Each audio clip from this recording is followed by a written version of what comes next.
están, estimados amigos de este canal YouTube? En tiempos de pandemia y de incertidumbre, la lectura puede ser una buena alternativa para emplear adecuadamente nuestro tiempo, y no solamente ello, sino también para ilustrarnos con conocimientos que nos ayuden a pasar estos difíciles momentos. En ese sentido, quiero recomendarles la lectura de este libro, cuyo título es El hombre en busca de sentido. Su autor es Viktor Frankl, que es un neurólogo, un psiquiatra austriaco, judío, que precisamente por ser judío fue capturado por los nazis y estuvo en 4 campos de concentración, separado de su familia, y realmente la experiencia que él cuenta en parte de este libro es su experiencia en el campo de concentración o en los campos de concentración, la que tenía no solamente la virtud de apreciar esa experiencia como profesional médico, sino además de narrar aspectos poco conocidos de los campos de concentración.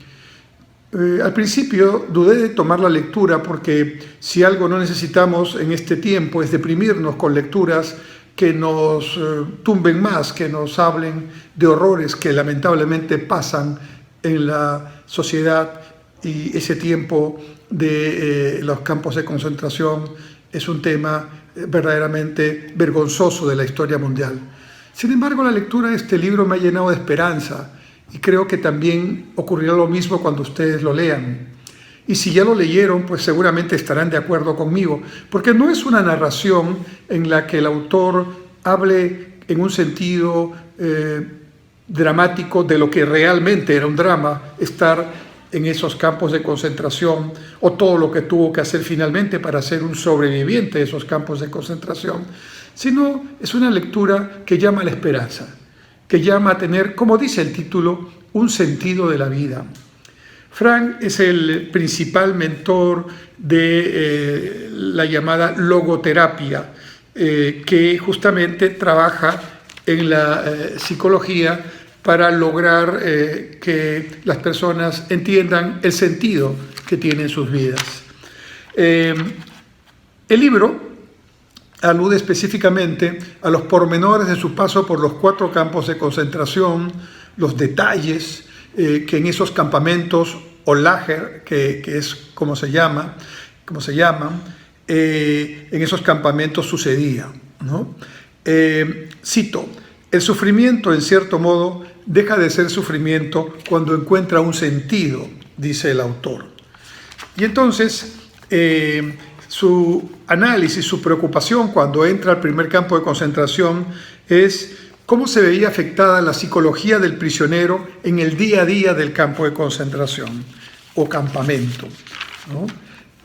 Cito: el tipo de persona en que se convertía cada prisionero era más el resultado de una decisión personal que el producto de la tiranía del campamento o campo de concentración.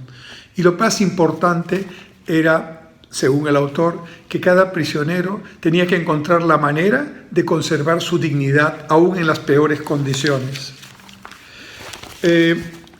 Relata con detalle cómo se producían los diferentes momentos de la estancia durante el día y durante la noche, en condiciones muy precarias en el campamento o campo de concentración.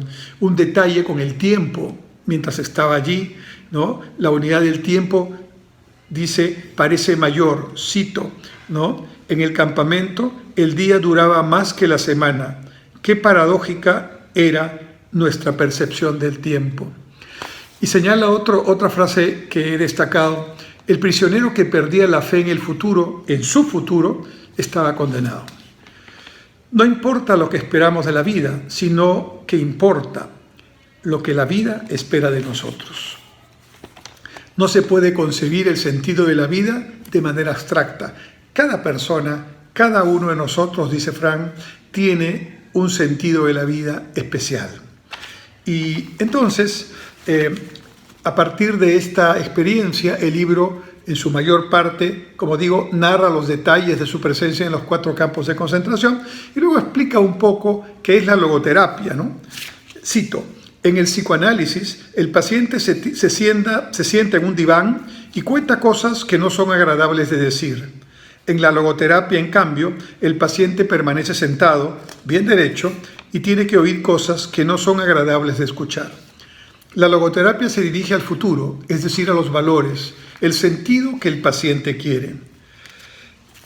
Entonces, en este aspecto, hace una diferencia en su método de la logoterapia que apela a la voluntad del sentido, comparado con el psicoanálisis freudiano que apela a la voluntad del placer y con la psicología de Adler que apela a la voluntad del poder.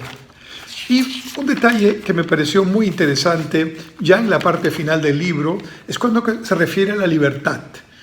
Primero a la libertad en el sentido físico del término, es decir, cuando los prisioneros, incluido él, terminan libres, casi sin creerlo, cuando ya se produce el fin de la Segunda Guerra Mundial.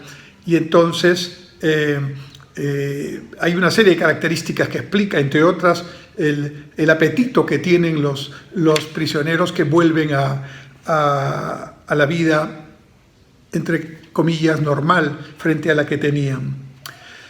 Y una cita que me parece importante, dice: todo ser humano posee la libertad de cambiar en cada instante. Podemos predecir el futuro de un hombre en el marco de un estudio estadístico, pero su personalidad es impredecible. Pero la libertad, dice, no es la última palabra. La libertad es una parte de la historia y la mitad de la verdad. La libertad es la cara negativa de cualquier fenómeno humano, cuya cara positiva es la responsabilidad. De hecho, la libertad corre peligro de degenerar en mera arbitrariedad si no se ejerce en términos de responsabilidad. No es concebible una situación que condicione al hombre de tal modo que lo prive de la mínima libertad. Y termina haciendo un planteamiento para los Estados Unidos. Dice: por eso yo aconsejo que la Estatua de la Libertad, que está en la costa este de los Estados Unidos, se complemente con la Estatua de la Responsabilidad, que debería estar en la costa oeste, según Viktor Frankl. Un libro muy interesante que nos habla del sentido de la vida, aún en las peores condiciones en las que se puede encontrar el ser humano, y que nos habla que encontrando ese sentido personal de la vida, pues entonces incluso el sufrimiento se puede llevar de mejor manera. Y algo muy importante que no debemos olvidar en estos tiempos, donde vamos hacia una campaña electoral y a la elección de nuevas autoridades. Lo más preciado que podemos tener es la vida, pero una vida sin libertad no tiene el sentido fundamental, siguiendo las propias palabras de Viktor Frankl. Les recomiendo esta lectura. Muchas gracias.